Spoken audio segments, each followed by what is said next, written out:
Hello guys, in this tutorial I'm gonna show you how to fix Instagram emoji reaction not working in easy fast way. So all what you wanna do guys is very simple. Open the settings on your phone, go to the apps manager, open the apps and then go to the Instagram.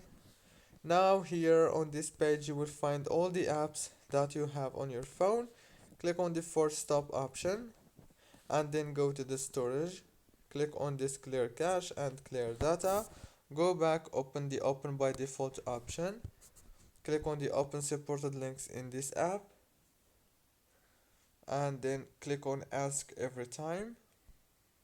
Now open the Play Store or the App Store if you have iPhone or iOS.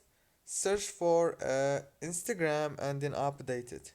After you update it, the problem is gonna be fixed, and that's it. Don't forget to like, subscribe. Thank you for watching this tutorial.